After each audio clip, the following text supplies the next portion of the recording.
presentation is entitled Dramaturgy, the Basset Table for a Modern Audience. Good afternoon, everyone. Before I start, I'd like to thank my faculty advisors, Dr. Susan McCauley and Dr. Michelle Oshra. Wave your hands. Okay, thank you for coming. And my INDS advisor, Professor Stephen McAlpin, who's right here. I would also like to thank the cast and crew of the Basset Table, the production that UBC Theater did this fall, and especially the director, Professor Lynn Watson. So, is a dramaturg or dramaturge?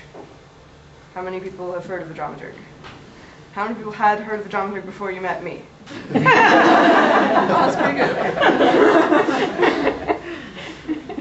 So these are the kinds of responses that I usually get. People have no idea what I'm talking about.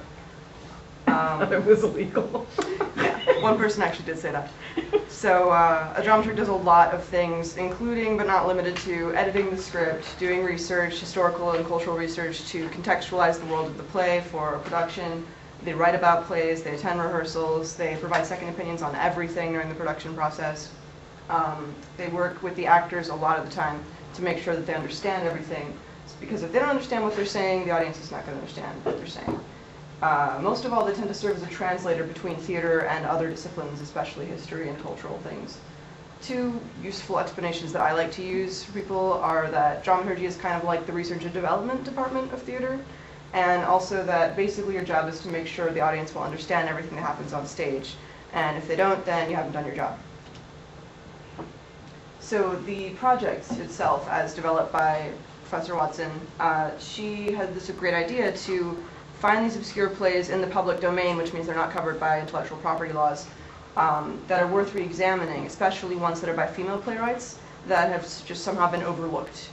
And then record really, really abridged, like half the original length podcast, sort of radio drama productions, so people can listen to them and still be able to get a feel for the play, what it's like, you know, what the tone is like, the characters, but in a relatively short amount of time. And then from that experience, they can decide, oh, do I want to maybe make a production of this or make a film or, you know, read more of these plays by this playwright. So the play that was produced was The Basset Table by Susanna Sontlever. She was one of the most prolific and successful playwrights of the early 18th century, male or female, which is kind of amazing because I had never heard of her before this past summer. She wrote The Basset Table in 1705, and it was performed for 4 nights in November 1705, and then subsequently neglected until about 30 years ago when fringe festivals and college theater departments started to perform it because it has interesting themes of unusual female roles, including the main character, Lady Reveler, is this young, independently wealthy widow who runs a gambling house, a Basset Table. Basset is a very high-stakes card game.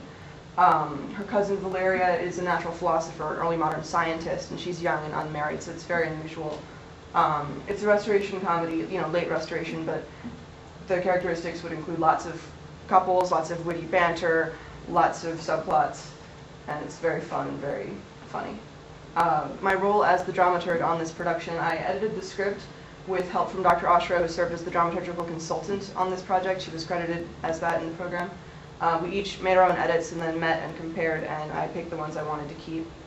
I conducted a lot of research, especially historical research. I shared it with the cast and the director. I attended a lot of rehearsals. I gave second opinions on stuff.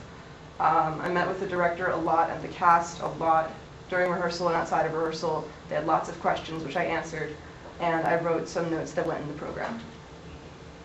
So now I want to talk about the disciplinary perspectives of dramaturgy.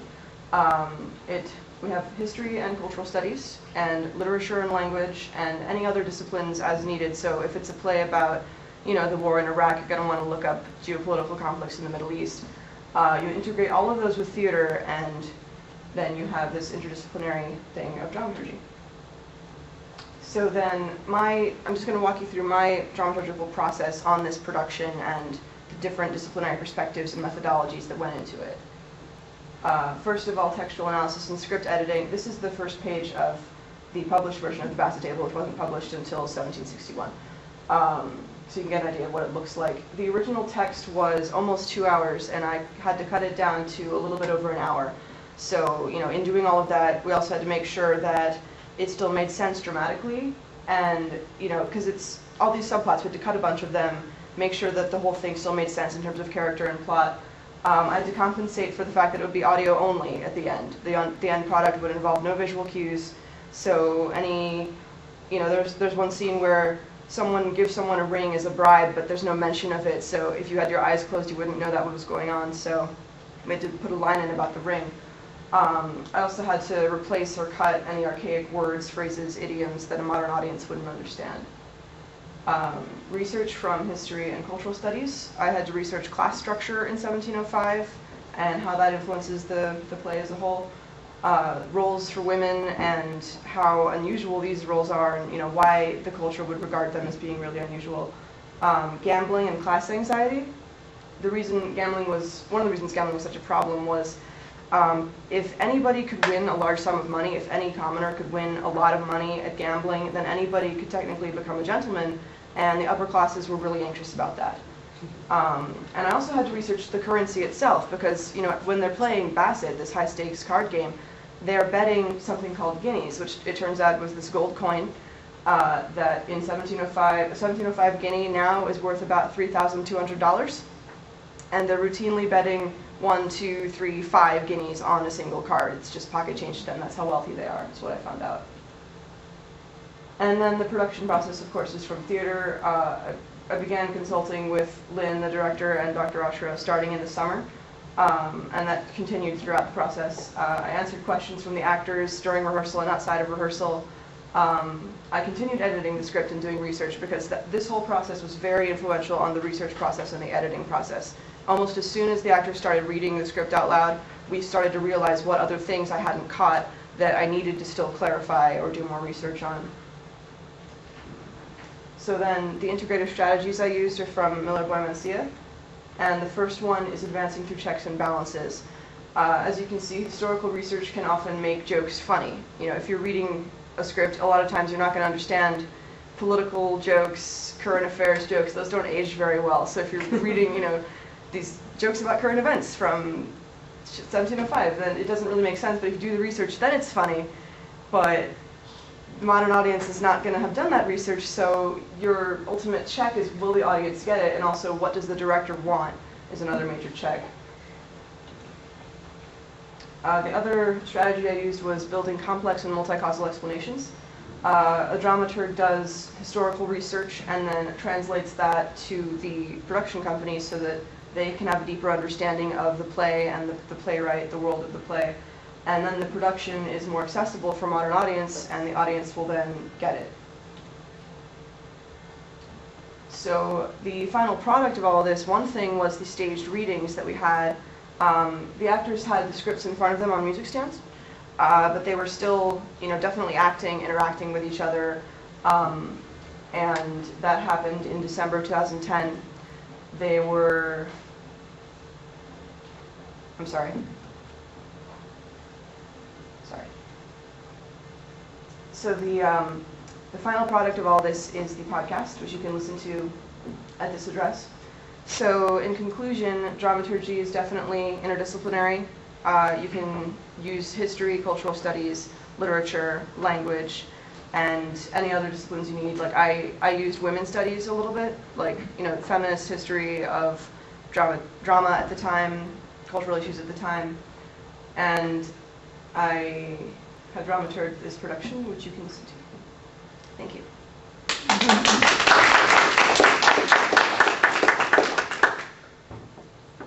Yes? Why did you choose to do like an audio production instead of a video?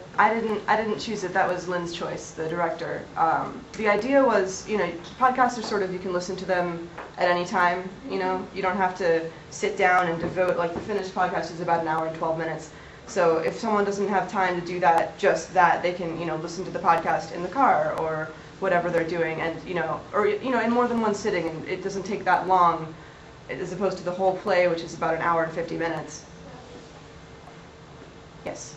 So having done a lot of research and dramaturgy yourself, if you were to create, say, like a major program for a dramaturge, would you, how exactly would you design that? Oh, wow. Oh, geez.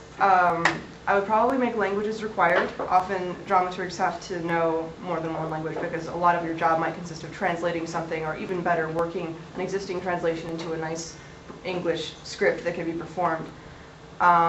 Definitely lots of theater classes. One thing that I regret is that I haven't taken I haven't taken any acting classes, which is, I think, a really important thing that I would have liked to have done.